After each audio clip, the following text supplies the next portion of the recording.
नमस्कार, बहुत स्वागत है आपका। मैं हूं आपके साथ समीक्षा राठौर। चार धाम यात्रा पर सीएम धामी का बड़ा बयान सामने आया है। आपदा के बाद भी श्रद्धालुओं में उत्साह है और अब तक 46 लाख से अधिक भक्तों ने दर्शन किए हैं। केदारनाथ धाम यात्रियों की संख्या 16 लाख के पार पहुंच गई है और सुरक्षित यात्रा को लेकर सरकार प्रतिबद्ध है। तो बड़ा बयान मुख्यमंत्री पुष्कर सिंह धामी ने दिया है। चार धाम यात्रा पर सीएम धामी ने ये बड़ा बयान दिया है और आपदा के बाद भी श्रद्धालुओं में उत्साह देखा जा रहा है। और अब तक अगर बात की जाए तो 46 लाख से अधिक भक्तों ने दर्शन कर लिए हैं। वहीं केदारनाथ धाम यात्रियों की संख्या 16 लाख के पार पहुंच गई है।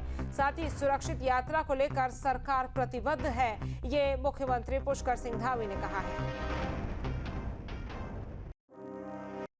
इस वर्ष काफ़ी आपदा रही है, आप सब जानते हैं, लेकिन उसके बावजूद भी यात्रा बहुत अच्छे तरीके से दूसरे चरण की चल रही है।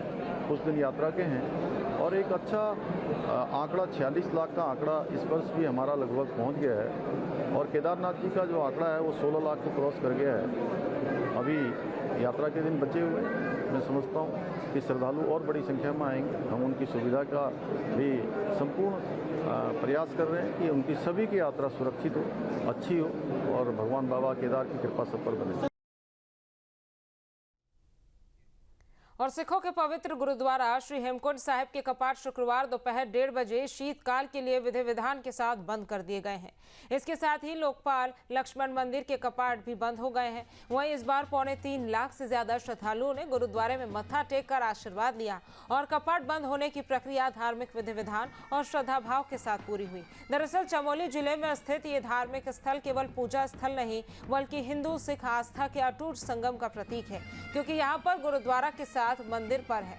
इस बार बीती 25 मई को गुरुद्वारा श्री हेमकुंड साहिब के कपाट श्रद्धालुओं के लिए खोल दिए गए थे। कपाट खुलने के बाद श्रद्धालुओं की भीड़ उमड़ने लगी, जिसका नतीजा ये हुआ कि सभी पुराने रिकॉर्ड टूट गए और इस यात्रा सीजन में 2,75,000 से ज्यादा श्रद्धालुओं ने गुरुद्वारा श्री हेमकुंड साहिब के दर्शन किए।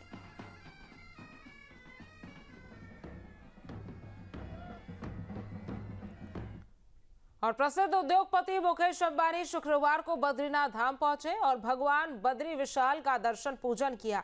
इस दौरान मंदिर समिति के पदाधिकारियों ने तुलसी माला के साथ स्वागत किया।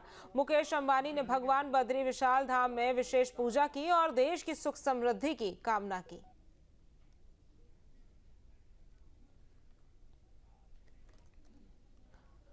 मुख्यमंत्री पुष्कर सिंह धामी ने भारतीय सामाजिक विज्ञान संस्था संघ यानी कि IASSI के 24वें अंतर्राष्ट्रीय सम्मेलन का शुभारंभ किया और देहरादून विश्वविद्यालय के डॉक्टर नित्यानंद सभागार के कार्यक्रम का आयोजन किया गया। इस मौके पर सीएम धामी ने कहा कि इस तरह के आयोजन में जो निष्कर्ष और सुझाव निकल कर आते हैं उनको सरकार प्राथमिकता के साथ लागू करने का काम करती है। ये बहुत अच्छा सम्मेलन है, बहुत अच्छा 24वां वार्षिक सम्मेलन हो रहा है और इसमें देश दुनिया के बहुत सारे विशेषज्ञ अनेक विषय, क्लाइमेट चेंज जैसे विषय, हमारे आर्थिक विषय, अनेक प्रकार की जो चिंताएं हैं, चुनौतियां हैं देश और दुनिया के सामने। और हम लोग इस वर्ष अभी जो एक भयंकर आपदा से जूझे हैं, ऐसे सभी विषयों पर हमारे सभी अनुभवी लोग, शोध करने वाले वैज्ञानिक, प्रोफेसर, अनेक विश्वविद्यालय के कुलपति, विभिन्न संस्थानों के आए हुए सभी विशेषज्ञ यहाँ पर चिंतन करेंगे, मंथन करेंगे, आपस में बात करेंगे और उनके गहन चिंतन और विचार विमर्श से निश्चित रूप से बहुत सारी बातें निकलेंगी। एक अमृत निकलेगा, वो अमृत मानवता के लिए भी और हमारे देश के लिए, प्रदेश के लिए बहुत उपयोगी होगा। और गोविंद बल्लभ पंत कृषि एवं प्रौद्योगिक विश्वविद्यालय में 118वें अखिल भारतीय किसान मेला एवं कृषि उद्योग प्रदर्शनी का आयोजन किया गया और महामहिम राज्यपाल श्री गुरमीत सिंह ने मेले एवं कृषि उद्योग प्रदर्शनी का शुभारंभ किया। इस दौरान महामहिम ने किसानों और वैज्ञानिकों को संबोधित करते हुए किसानों और वैज्ञानिकों की सराहना की।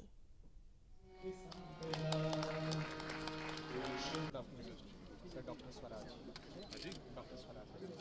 पंतनगर में GB Pant university of agriculture और टेक्नोलॉजी के अंदर में बहुत ही सुंदर किसान मेला हुआ, एक प्रदर्शनी जो कृषि उद्योग के बारे में की गई।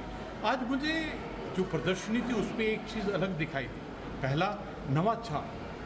आज मैंने एक स्टॉल पर गया तो मैंने देखा कि अलग अलग किस्म के ड्रैगन फ्रूट बनाए जा रहे हैं। मैंने देखा कि एआई को हमारे हर एक कृषि के प्रोसेस के अंदर में डाला जा रहा है और सबके अंदर में एक अंदर से पैशन है कि किस प्रकार हम AI, artificial intelligence, technology, research को हम कृषि के साथ जोड़ें।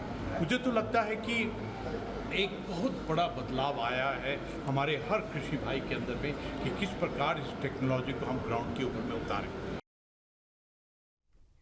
और खबर अब नैनीताल से है, जहां पाखरो टाइगर सफारी केस में सुनवाई हुई है। हाईकोर्ट ने सीबीआई और सरकार से जवाब मांगा है। कॉर्पोरेट के पूर्व निदेशक राहुल की याचिका पर सुनवाई हो रही है। तो नैनीताल से खबर, जहां पाखरो टाइगर सफारी केस में सुनवाई हो रही है। हाईकोर्ट ने सीबीआई और सरकार से जवाब मांगा है। कॉर्पोरेट के पूर्व निदेशक राहुल की याचिका पर यह सुनवाई हो रही है। पूर्व पाखरो वाले मामले में कुछ डायरेक्शंस हुई थी, इसमें सीबीआई इंक्वायरी हुई थी, जिसके बाद कुछ अधिकारियों के विरुद्ध जिनकी भूमिका पाई गई थी, सीबीआई द्वारा चार्जशीट फाइल की गई और प्रोसिक्यूशन सैंक्शन उनके अगेंस्ट ग्रांट कर दी गई थी। लेकिन उसमें कुछ अधिकारी ऐसे थे जिनकी भूमिका नहीं पाई गई थी, एक अधिकारी, और उनके अगेंस्ट प्रोसिक्यूशन सैंक्शन डिनाई कर दी गई थी। शासन द्वारा मुकदमा चलाने की अनुमति नहीं दी गई थी। परंतु आश्चर्यजनक रूप से 7 दिन बाद फिर से बिना किसी नए आधार के प्रोसिक्यूशन सैंक्शन गवर्नमेंट द्वारा दे दी गई, जिसको यहाँ चैलेंज किया गया था। तो आज कोर्ट ने इसमें सीबीआई से और राज्य सरकार की जो सैंक्शनिंग अथॉरिटी है उससे जवाब मांगा है, उनको काउंटर एफिडेविट फाइल करने के लिए डायरेक्ट किया है। और हरिद्वार में डीएम मयूर दीक्षित ने शुक्रवार को विकास खंड बहादुराबाद विकास खंड परिसर में स्थित कार्यालयों का औचक निरीक्षण किया। जिलाधिकारी ने विकास खंड बहादुराबाद का निरीक्षण करते हुए विकास खंड में तैनात अधिकारियों कर्मचारियों को उपस्थिति का जायजा लिया और साथ ही उन्होंने अधिकारियों को कई निर्देश भी दिए। बहादुराबाद में ब्लॉक का जो ऑफिस है, साथ ही आसपास जो हमारे वेटनरी डिपार्टमेंट के हैं, कृषि विभाग के हैं, इन सबका निरीक्षण किया गया है। और इस औचक निरीक्षण में मुख्यतः जो देखा गया है कि एक तो पत्रावलियों का जो रखरखाव है उसको और बेहतर करने की ज़रूरत है। साथ ही जो योजनाएं हमारी जो अन्य जितनी भी मदों से पैसा आ रहा है, भले राज्य वित्त से आ रहा हो, किसी भी निधि से आ रहा हो, उसमें जो योजनाएं स्वीकृत हो रही हैं उसको धरातल पे भी अच्छे से इम्प्लीमेंट किया जाए, उसमें कोई कमी ना हो एग्जीक्यूशन में, और लोगों को जो भी पैसा है उसका पूरा यूज़ हो पब्लिक मनी का, उसके लिए सख्त हिदायत दी गई है सभी टीम मेंबर्स को। साथ ही अन्य जो योजनाएं जैसे मनरेगा हो गई, NRLM हो गई, रीप की जो योजनाएं चल रही हैं उसका भी फीडबैक लिया गया है सभी कर्मचारियों के साथ। जहाँ भक्ति है हर शब्द में, कथाओं में छिपे हैं दिव्य रहस्य और ज्योतिष देता है जीवन को दिशा। धर्म से जुड़ी हर बातों को जानने के लिए हमारे चैनल स्तुति को सब्सक्राइब करें। चैनल पर जाने के लिए इस लिंक पर क्लिक करें।